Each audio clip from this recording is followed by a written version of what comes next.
E aí pessoal, tudo bem? Então hoje, processos de eletrização. Daí pessoal, antes de mais nada, não esquece de nos seguir nas outras redes sociais, curtir, compartilhar e se inscrever no canal, certo? Bem, hoje então, processos de eletrização, tá? É basicamente o que? Formas de eu conseguir eletrizar um corpo, né, macroscópico, né? Ou seja, ele tem um excesso de cargas elétricas, seja negativas ou seja positivas, ok? Bem, começando com a primeira forma de eletrização, a eletrização por atrito, que ela vai se dar, bem, como o próprio nome já diz, através do atrito entre dois corpos, ok? Aqui neste exemplo eu tenho um bastão de vidro e um pedaço de pano, onde vou atritar um no outro e devido a esse atrito o que ocorre, né? Devido a uma diferença de eletronegatividade entre os materiais, né, materiais diferentes, eu vou ter uma passagem de elétrons de um corpo para outro, que é como se um material arrancasse elétrons do outro. Nesse exemplo, né, temos o bastão de vidro perdendo seus elétrons para o pedaço de pano. Né? E bem, o que acontece? O pano fica carregado negativamente devido a esse excesso de elétrons, e o bastão de vidro, como ele perdeu elétrons, ele fica carregado positivamente, que é uma característica aqui da eletrização por atrito. Cada corpo vai ficar com carga de sinal diferente, sinal oposto, um negativo e outro positivo.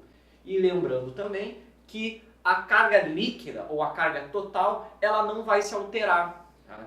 Nesse caso, os dois corpos começaram neutros, ou seja, a carga líquida zero. Né? No final, cada um ficou carregado com sinais opostos, desse jeito ficarão com o mesmo valor, né, numericamente, porém sinais opostos, né? Menos 5 coulombs mais 5 coulombs, por exemplo. Ok? Então essa seria a eletrização por atrito. A segunda forma de eletrização é a eletrização por contato. Né? O primeiro ponto aqui crucial é que um desses corpos já deve estar carregado anteriormente e o outro pode estar neutro. Né?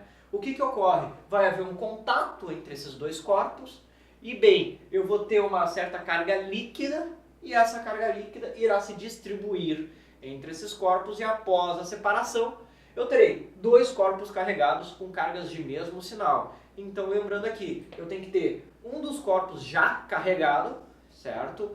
E o outro ponto é que ao final dessa eletrização, os corpos terão cargas de mesmo sinal. Neste caso aqui, os dois negativos, ok? Mas bem, um outro ponto aqui mais parte quantitativa é com relação à quantidade de carga que cada corpo vai receber.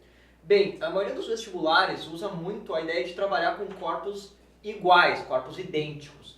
E bem, quando eu tenho dois corpos idênticos, como é que eu faço? Basicamente uma média aritmética. Eu vejo a carga que o corpo 1 tem, somo com a que o corpo 2 tem, né? Aqui levando em consideração o sinal da carga, muito cuidado. Faço essa soma, divido por 2, né? Metade para cada um, que vai definir a carga que cada um vai receber. Se fosse 3 corpos iguais, dividiria por 3, né? A ideia é uma média aritmética daquele valor líquido, certo? Da eletrização por contato. Terceiro e último tipo de eletrização, processo de eletrização, é a eletrização por indução. Essa aqui acontece em algumas etapas a mais, assim, então pode ser um pouco mais trabalhosa. Bem, começa com o corpo isolado da superfície, nesse exemplo usei uma geladeira, e bem, vou utilizar um corpo já carregado, o chamado indutor. O que esse indutor vai fazer? Ele, ao se aproximar daquele corpo, neste caso o indutor negativo, ele vai fazer com que as cargas negativas daquele meu corpo anteriormente neutro, né, se desloque para uma direção, no caso a ideia de se afastar. Com esse deslocamento, o que ocorre? O outro lado daquele corpo fica com um acúmulo de cargas positivas, um acúmulo de lacunas ali, né? Certo? Que seria basicamente uma espécie de dipolo induzido aí, certo?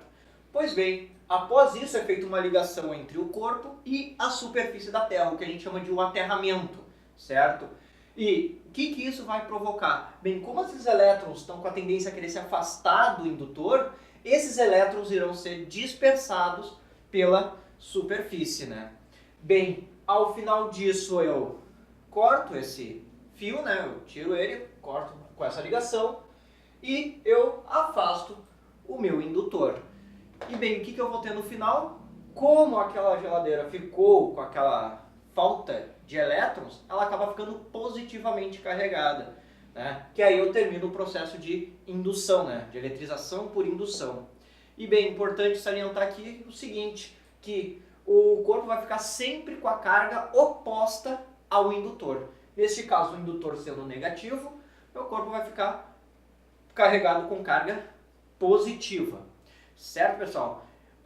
E outro ponto importante também é que no processo de indução não há contato entre o indutor e o corpo a ser carregado em questão.